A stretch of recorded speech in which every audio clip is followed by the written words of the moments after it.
The organ had been playing for 3 minutes when Dorothy Fenwick found her seat at the rear of St. Oswald's Church, and she was glad of the music because it covered the small, embarrassing sound her boot made against the stone floor as she settled into the last pew.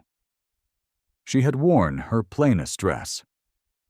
Gray wool, neatly pressed, with a cream collar that her mother had embroidered years ago when such work was still in fashion. No ornament. No gloves beyond the simple cotton pair that any housekeeper might own. She had chosen plainness the way one chooses armor, deliberately and without sentiment, because she had learned 3 years ago that visibility was a kind of danger. She had also brought her father's ledger. It sat in her lap now, a thick volume bound in dark calfskin, its cover worn smooth at the corners from his handling. She rested both palms against it and felt the weight of it settle through her skirts to her knees, and she breathed slowly, the way she had practiced in the carriage from York. At the altar, Charles Ashbrook, Viscount Meriston, stood with his back to the congregation. He was well dressed, as he had always been, in a coat of deep blue with brass buttons that caught the winter light through the high windows. His hair had been cut recently. His posture was exact. Nothing about him suggested a man who had done anything wrong, because nothing about him had ever suggested that. The performance of correctness was the thing he had mastered first, before the cruelty, before the carelessness, before the parliamentary petition that had named her coldness as grounds for dissolution and convinced enough lords to put her name to paper alongside his. Beside him stood Lydia Cavendish, in ivory silk with seed pearls at her throat. She was 23 years old. Dorothy knew this because she had read the notice in the morning paper 4 months ago, sitting at her kitchen table in York with a cup of tea that went cold before she could drink it. The congregation was full. The pews on either side of the aisle held the county and its opinions, all the mothers and daughters and aunts who had attended the season in which Dorothy had debuted, who had watched her marry Meriston with a collective satisfaction that a man of his position had chosen so sensibly, who had revised that satisfaction 3 years later when the dissolution came through and retracted it entirely, piece by careful piece, until there was nothing left to revise. Dorothy kept her eyes on the altar. She did not look to the left, where she suspected Lady Alderton was sitting, because she had heard Lady Alderton had come down from London specifically for this occasion. She kept her breathing even. She had come to witness. That was the only word she had allowed herself in the carriage. Witness. She had not come to disrupt, not to weep, not to plead with any god who might or might not still consider her business. She had come because she had a legal and specific connection to the ground beneath her feet, and she had needed to know if she could sit inside that connection with dignity. She was, she discovered, going to manage it. What she did not see, because she had kept her eyes so carefully forward, was the man in the third pew from the back on the opposite aisle, who had turned his head the moment she entered, and who had not looked away since. The village of Meriston sat in the West Riding, 34 miles from York, in a valley that flooded in February and turned golden in July and smelled of wood smoke and bad soil from November through March. Dorothy had lived there for 7 years, from the summer of her marriage until the winter the dissolution came through, and she had known it in all its moods. She had known the church, too, St. Oswald's, with its squat Norman tower and its draughty nave, and its 42 memorial plaques on the walls from 200 years of the county's dead. She had arranged the flowers for its harvest Sunday 3 years running. She had sat in the third pew from the front with the Ashbrook household on her first Sunday as his wife, in a gown that cost more than her father's annual income had been when she was 12. Her father's name was William Fenwick, and he had been a cloth merchant who had made enough money in wool that his children did not need to work, but not quite enough that his children forgot that work existed. Dorothy had grown up in a house with 3 servants and a good library, and a mother who corrected her grammar, and a father who taught her to read a ledger before she was 15. She had been the kind of girl that the county looked at and called intelligent, which in the county's language meant too much for her station, and not quite the thing for the station above it. He had not agreed with that assessment, or had pretended not to, for the duration of the courtship. He had called her interesting. He had asked about her opinions on things men did not usually ask women, and then listened, or appeared to listen, while she answered them. He had made her believe that being seen was the same thing as being chosen, when it was not, and the distinction had cost her 7 years. Her father died 18 months into her marriage. She had not been permitted to attend the funeral, because Charles had arranged the season's calendar to prevent it.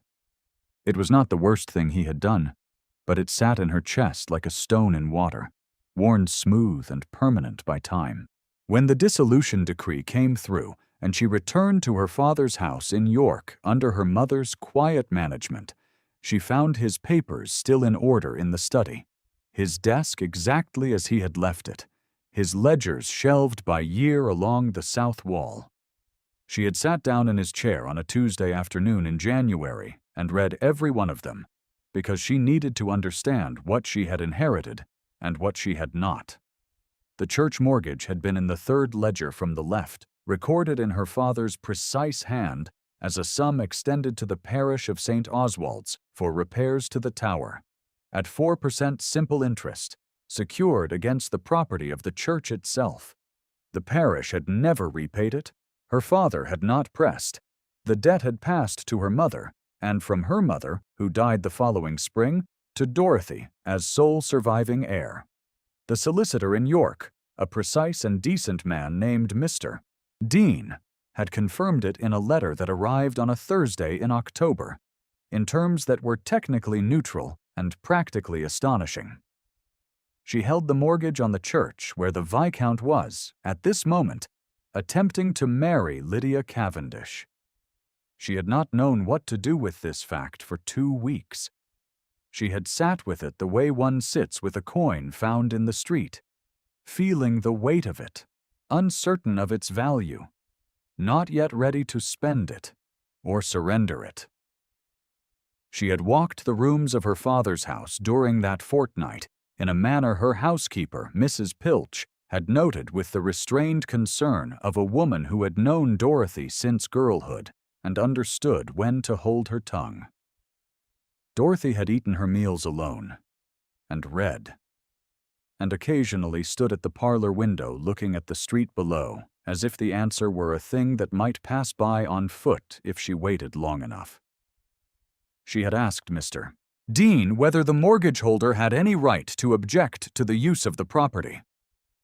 Mr. Dean had replied in carefully chosen language that the legal position was nuanced and that a mortgage holder of long standing had certain standing to raise procedural questions that could delay formal proceedings, though enforcement was another matter and would require determination on her part that he was not in a position to recommend. Dorothy had decided, in the end, not to exercise that standing. She had come to the church for a simpler reason. She needed to sit in the building her father had quietly, faithfully maintained for 20 years, in the last pew, in her plainest dress, and be present. That was all. That was enough. The organ shifted into the processional. Beside the altar, he turned his head fractionally to watch his bride begin the aisle. Dorothy looked down at the ledger in her lap. She did not notice the woman until the 2nd verse of the hymn, when the singing covered everything and people opened their mouths and looked at the pages in their hands rather than the faces around them. Lady Alderton, 70 years old and sharp as a February frost, sat 4 rows ahead of Dorothy on the same side of the aisle, and during the hymn she half turned to locate the source of an unfamiliar movement, and her eyes found Dorothy's face, and her own face arranged itself into the specific expression that elderly women of her class had perfected over generations, a composite of recognition, assessment, dismissal, and something that might have been pity if pity had not required any warmth. "Only a first wife," Lady Alderton said, in what she may have intended as a private murmur to the woman beside her.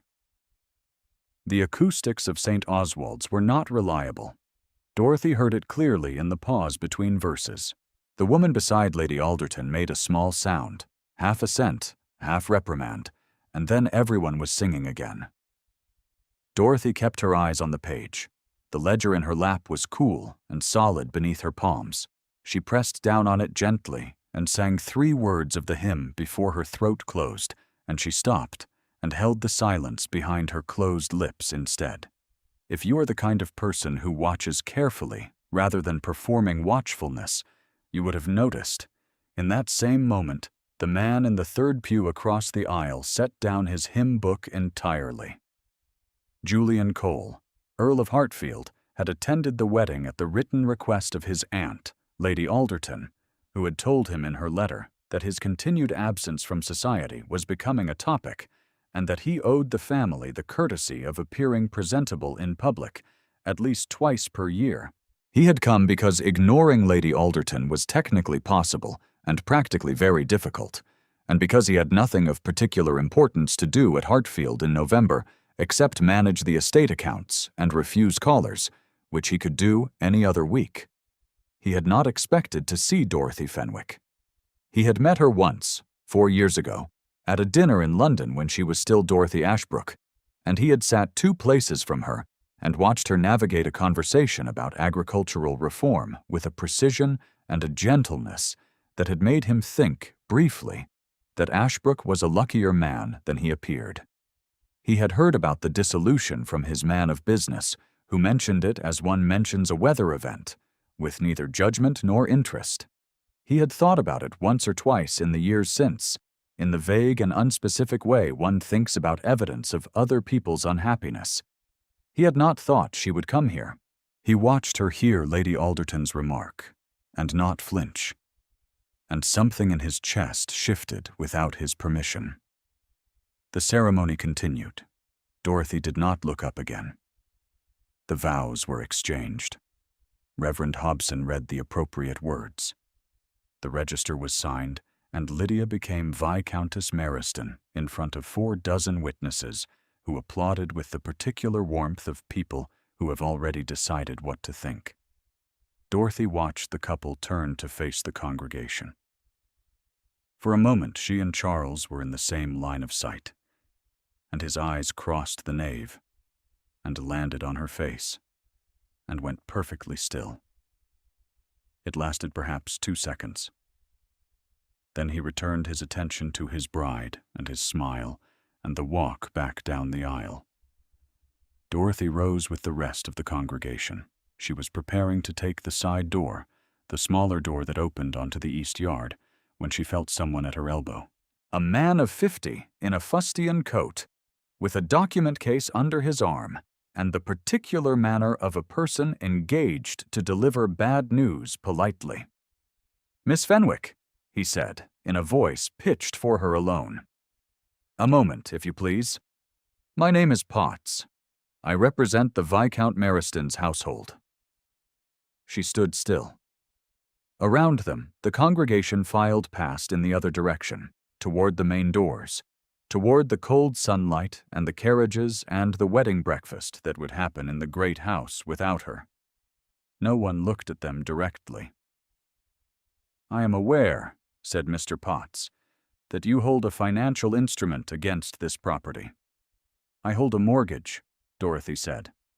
"My late father's, passed to me through inheritance. You may verify this with Mr. Dean of York. Lord Meriston is aware of the instrument." Mr. Potts's manner was practiced, almost comfortable, the way a man becomes comfortable delivering uncomfortable things when he has done it enough times. He wishes to resolve the matter. He is prepared to offer you full settlement, immediate payment, principal and interest calculated from the date of origination. Dorothy looked at the man. The ledger was still under her arm. She had no particular reason to refuse the money, except that the offer was being made here, at this moment, on this day, with the organ's last cord still hanging in the stone walls. "He wants the property cleared," she said. "He wishes to manage his holdings without encumbrance." "He has managed his holdings without encumbrance," Dorothy said quietly. "For the entirety of our acquaintance. I do not believe that is what concerns him today." Mr. Potts had the decency to look, briefly, at the floor. "Miss Fenwick, the terms are generous." "I am certain they are," she said. "I will require time to consider them." Lord Meriston had hoped for a reply before the guests depart. "Then Lord Meriston," Dorothy said, "will be disappointed." She took the side door. The east yard of St. Oswald's was quiet, the yew trees that lined it dark and still in the winter light. She walked to the low stone wall at the yard's edge, and stood there with both hands on the cold stone, the ledger tucked under her arm, looking at the field beyond. The grass was winter pale, the far wall an iron line against the gray sky. She heard the door behind her and did not turn. "Potts is Ashbrook's man from London," said a voice she did not recognize. "He carries a document case everywhere he goes. I have never once seen him open it in public, which suggests the documents are primarily decorative." Dorothy turned. Julian Cole, Earl of Hartfield, stood at a polite distance near the yew tree at the corner of the wall. He had not approached closer than was appropriate. He had his hands behind his back. He was looking at the field. "My lord," she said. "Miss Fenwick." He turned his head and looked at her directly. His face was angular, the jaw set with the particular stillness of a man who has disciplined himself against expression for a long time. His eyes were a complicated gray, the color of wool that has been washed too many times. "You refused him." "I asked for time," which is the same thing, in Ashbrook's language. He moved to stand beside her at the wall, leaving a yard between them. "You came today, knowing he would try to buy it from you." "I did not, in fact," Dorothy said. She looked at the field. "I came because I needed to be here. The mortgage was, until this afternoon, a private matter. It is not private now. No." She set the ledger on the wall between them. The calfskin cover was dark against the pale stone. "He told Mr. Potts to intercept me, which means he has known about it longer than I supposed." She thought for a moment. "I should have known he would." He was quiet for a time. In the church behind them, she could hear the congregation beginning to thin, voices and footsteps moving toward the main gates. Somewhere beyond the yew trees, a carriage wheel turned on gravel. "I knew your father's name," he said finally. "William Fenwick. He had a reputation in the county for fair dealing." "He was an honest man," Dorothy said. The word landed plainly between them, without decoration, because decoration would have been wrong for it. "He died while you were married to Ashbrook." "Yes." "And Ashbrook would not permit you to attend the funeral." Dorothy looked at him then, directly, because the question was too specific for a stranger and too careful for an enemy. "You know more of my history than I expected, my lord. I sat 2 places from you at a dinner 4 years ago," he said. "You were explaining the logic of crop rotation to Lord Fairfax, who did not understand it and was too proud to say so. You were very patient with him." He was still looking at the field. The muscle at his jaw tightened. Once, then released. "I heard about the dissolution. I heard the grounds cited. I did not credit them." The cold of the stone wall was working through Dorothy's gloves now, the thin cotton inadequate against November. She did not move away from it. "What grounds would you have credited?" she asked. He turned to look at her. "None," he said. "That is my point." A man like him, she supposed, was entitled to his certainties. An earl with a sound estate and a reputation that required no managing could afford to have opinions about the marriage market's verdicts without those opinions costing him anything. She was about to say something measured and polite that closed the conversation, because she had learned to close conversations before she could be hurt by their continuance. What stopped her was the look on his face. Not pity. Not the particular tenderness that men sometimes directed at ruined women when they wanted to be considered sensitive. Something else.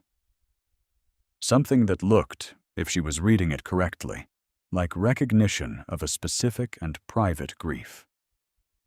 "You were married," she said. A pause. "Yes." "She died. 4 years ago, in March." His voice was level, the way a very still surface of water is level, because there is weight underneath holding it flat. The child did not survive either. Dorothy turned back to the field. She did not say she was sorry, because the words were insufficient, and he would know that better than she did. She stood beside him in the cold, and let the silence be what it was. A rook landed on the far wall of the yard, and stood there for a moment, black and still, before lifting away into the gray sky without sound. She watched it go. "The child," she said after a moment. "A boy or a girl?" "A girl," he said. She did not draw breath. Dorothy looked at the bare field and felt something settle in her chest that was not quite grief and not quite recognition, but lived in the same country as both. She had lost nothing of her own in that way. She had lost other things, differently. She understood, without needing to compare the losses, that the man beside her had carried his for 4 years in silence and expected to carry it in silence indefinitely. "You were pressured to attend today," she said. "Lady Alderton believes my continued withdrawal from society is a problem to be solved at someone else's wedding breakfast." The faintest alteration in his expression, not quite wry, but adjacent. "She is not wrong that I have withdrawn. She is wrong about the remedy. If you have ever stood beside someone in the cold and felt the air between you change in quality, without anything visible occurring, you will understand what happened next." Dorothy did not step closer. He did not move at all. But the distance between them, the social yard she had measured precisely when he first approached, seemed to reduce itself without anyone's permission. If you have ever waited for someone to see a woman the way she deserves to be seen, stay with us a moment longer. Dorothy became aware that her heart was doing something it had not done in some years, a particular quickening that had nothing to do with cold or exertion. She was aware of exactly where his hands rested on the wall beside the ledger, the dark gloves against the pale stone, the knuckle 2 inches from the ledger's spine. She did not look at them directly. She looked at the field, and was aware of them with the precise and unwilling attention of a body that has decided things before the mind has caught up. "May I ask," she said, "what you intend to do at the wedding breakfast?" "Avoid Lady Alderton," he said, "for as long as the grounds permit it. Then leave. She will want to discuss Miss Cavendish's sister. She always wants to discuss someone's sister." He was quiet for a moment. "I am not looking for a wife, Miss Fenwick. I want to be clear about that." "I did not imagine you were," Dorothy said. "I was making conversation." "I know." He turned his head and looked at her again. "Forgive me. I have been rude to so many people in the past 4 years that I am no longer certain when I am being rude and when I am merely being honest." Dorothy looked at him. "At present," she said, "you are being honest." Something happened in his face. The stillness shifted, fractionally, into something that was not quite a smile but occupied the same address. "That is more charitable than I expected." She was about to answer him when the east door opened again. The man who came through it was Charles Ashbrook. He had come from the church without his new wife, without Mr. Potts, without any apparatus of the occasion. He was alone, and his expression was the one Dorothy recognized from private rooms, the expression he wore when he had decided on a course of action and wanted no witnesses to the decision. He stopped when he saw the Earl at the wall. Something recalculated behind his eyes. "Dorothy," he said. She had not heard her Christian name in his voice in 3 years. She had forgotten how it sounded there, which was wrong, slightly, like a borrowed instrument played by someone who had learned the notes without the music behind them. "Lord Meriston," she said, "I see you declined Potts's offer. I asked for time to consider it. You had a year's notice that this wedding was occurring." Charles came forward 3 paces, stopped, appeared to remember Julian's presence, and redirected himself towards something between them. "You chose to attend in person rather than communicate through Mr. Dean. That was your prerogative, of course. But attending does suggest an intent." "It suggests," Dorothy said, "that I am a woman who keeps her own counsel." "She is not here to disrupt your wedding, Ashbrook," Julian said. He had not moved. His voice was quiet and perfectly level. Charles looked at him for a moment. "Hartfield, I was not speaking to you." "No," Julian said. "You were speaking to a woman alone in a churchyard whose solicitor is 30 miles away, in a manner that assumes she has no one to speak for her." He paused. "You were mistaken." The cold in the churchyard deepened. Dorothy was aware of her own breathing, slow and steady, a thing she had practiced and did not need to perform. Charles's face arranged itself into the expression she remembered from the years of their marriage, the slight compression at the eyes, the set of the mouth, the expression that preceded his most precise cruelties, because it was the expression of a man who had decided that correctness had failed him and must now be abandoned. "She was only a first wife," Charles said. He said it not to Julian, but across the space between them, to Dorothy directly, in a low and even voice. "A first wife is an error one corrects. The world understands that." Dorothy always had difficulty understanding it. He turned toward the east door. He had his hand on the latch when Julian's voice reached him. "Ashbrook." Something in the word's weight made him stop. Julian crossed the churchyard in 4 strides. He did not hurry. He was the kind of man whose deliberate pace was somehow faster than haste, each step covering ground with the economy of someone who has moved through rooms requiring composure and come out the other side.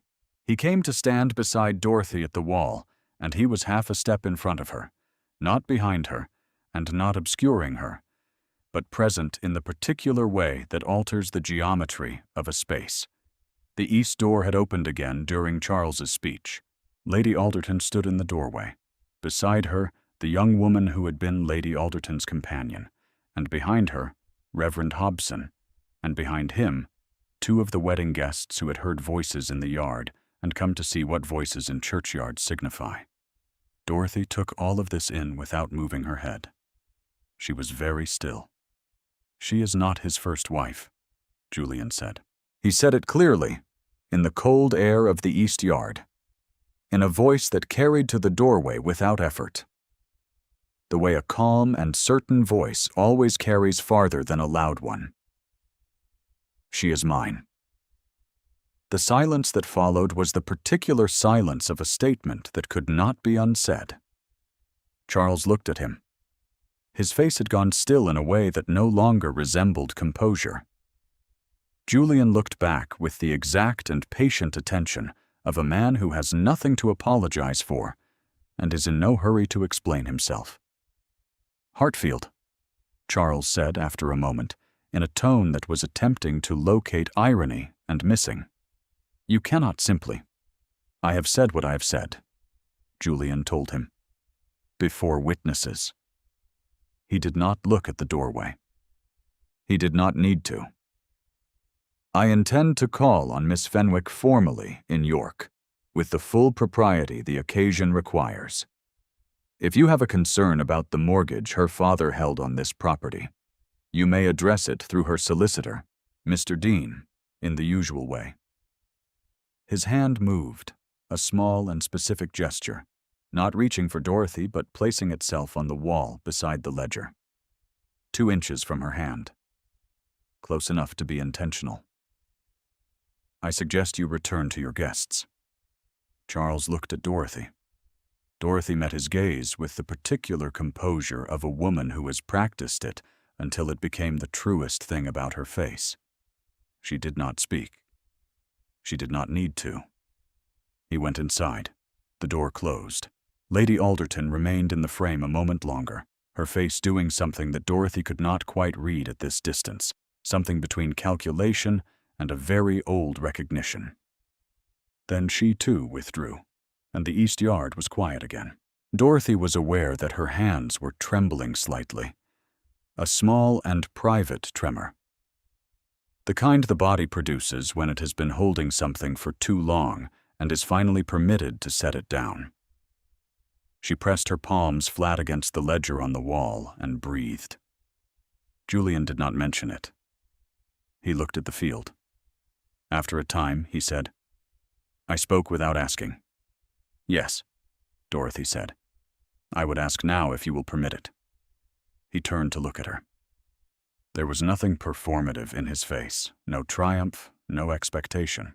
Just the thing she had seen earlier, the recognition, the specific patient grief of a man who had decided that honesty, however inconvenient, was the only language he had left. I meant what I said. I intend to call on you, if you will receive me. I am not certain of much, Miss Fenwick, and I will not claim certainties I do not have. But I am certain that you should not have heard what you heard today and been alone in it. Dorothy looked at him for a long moment. The winter light was flat and pale behind him, the yew trees dark, the gravel of the yard a cold gray beneath the frost.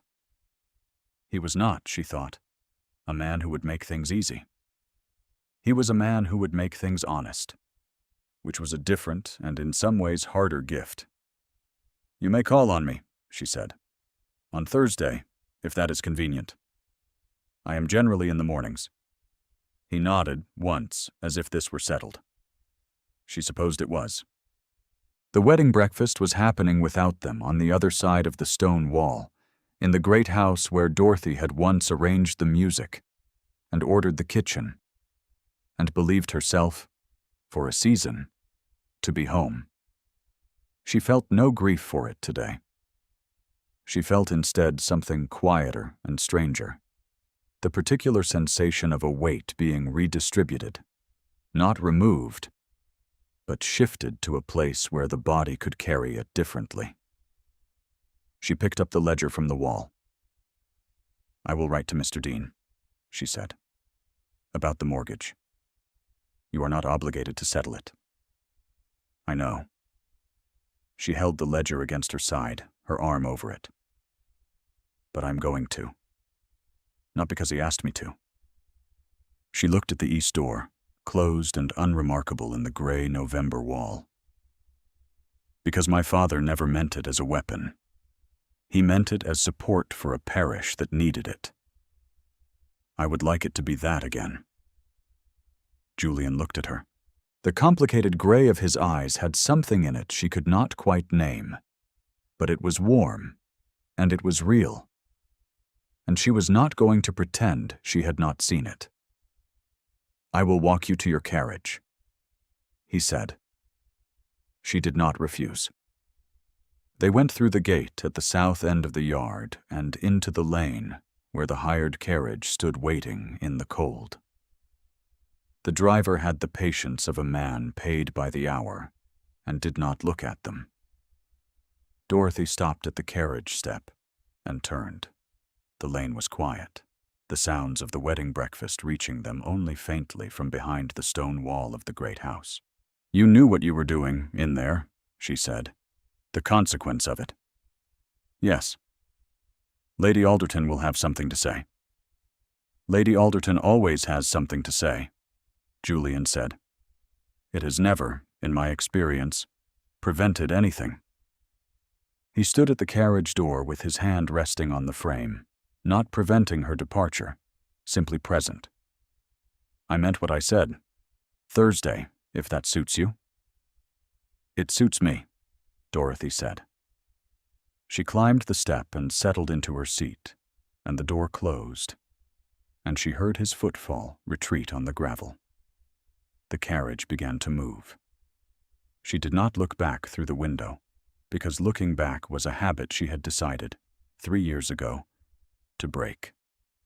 She looked forward instead, at the November lane and the stone walls and the pale sky beyond them, and felt the ledger in her hands, solid and specific, and hers. The spring came late to the west riding that year, the snowdrops appearing in March and the crocuses not until nearly April. But when it came fully, all at once, the way the North offers its warmth, without apology and without reservation. By the middle of April, the grounds of Hartfield were greening at their edges, the stone walls of the house dark with rain that had finally turned warm, and the window of the library where Dorothy now sat looked out over a garden that was trying, with some determination, to become itself.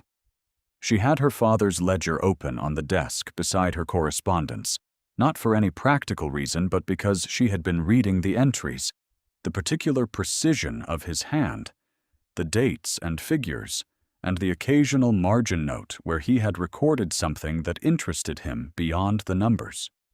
She had found in October a note beside the St. Oswald's entry. Good parish, good people. Lend freely. That was all. 3 words that had taken her some time to stop thinking about. The settlement of the mortgage had been accomplished in January through Mr. Dean and Reverend Hobson, and a fair amount of correspondence that did not involve the Viscount directly, because he was in London and she was in York, and neither of them had any remaining business that required their presence in the same room. The debt was cleared.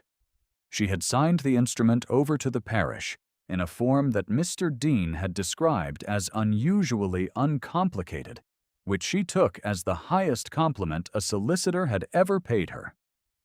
Julian had called on the Thursday she specified, and on the Thursday following, and on the 2 Thursdays after that, until it became apparent that Thursday was simply the day he came to York, and the arrangement no longer required advance planning. He had been honest with her throughout, which was as disorienting and ultimately as necessary as she had suspected. He had told her that he was not a man who found ease in company, that Hartfield required his attention in ways that would not always make him available, that he had a ward, a boy of 9 named Thomas, the son of his wife's younger brother, who was currently at school, and would need to be introduced at some point, and whose opinion on things he took seriously. She had told him that she was a woman who had spent 3 years in York, becoming someone she did not entirely regret being, that she had opinions about crop rotation and parish accounts, and the organization of household ledgers, that she intended to maintain her own solicitor, and that she would not be addressed in churchyards in the manner in which she had twice been addressed, and expected to find it unremarkable. He had said he understood, and she had believed him. Not because he said it, but because of the way he was quiet after saying it. The particular quality of a silence that is not the absence of words, but the presence of attention. In February, he had shown her the portrait of his wife, Caroline, that hung in the upstairs hall of Hartfield. She had been a fair-haired woman with a gentle face and a slight smile that suggested she had been amused by something just before the painter began. Julian had stood beside Dorothy and looked at it for a long time without speaking. Dorothy had not said anything about forgetting or moving on, because those were the words of people who had never lost anything they had carried for a long time, and she was not one of those people. "She would have liked you," Julian said finally. She had no patience for people who performed things.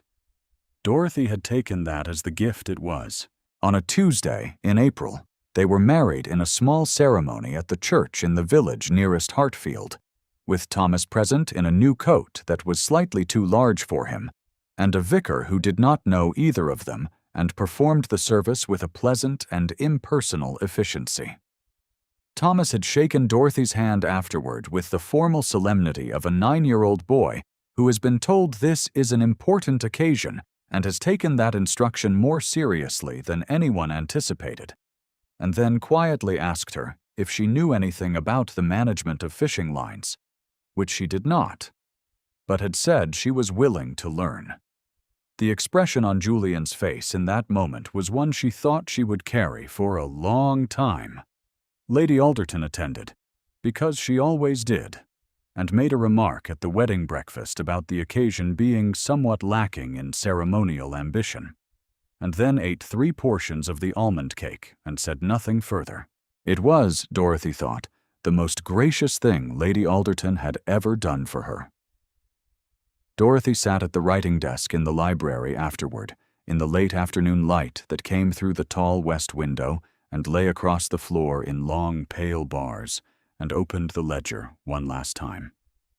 Thomas had gone to look at the fish pond, which he claimed to check every afternoon regardless of season, a habit whose logic she was still learning to follow. Julian came in without knocking, because they had dispensed with that particular formality in the second week, and neither of them had missed it. He set a cup of tea beside the ledger and looked at what she was writing. "The parish account," she said. "Mr. Dean forwarded it. The roof repairs are complete." "Good," he said. She finished the entry, the date and the figure, and wrote at the bottom, in her own hand, the 3 words her father had written beside it 30 years ago, because they were still true, and because she intended to keep them true. Good parish. Good people. She closed the ledger. Julian's hand came over hers on the cover. He did not say anything. His palm was warm through her glove, and the afternoon light lay across the desk in a long, flat line, and outside the window the garden was fully green now, the late spring making good on every promise the winter had deferred. She left her hand under his. The ledger sat closed between them, the account settled, the debt paid, the instrument discharged in full. It was, she thought, exactly enough. If this story moved you, leave a note in the comments about the moment that felt most true. Thank you for staying until the end.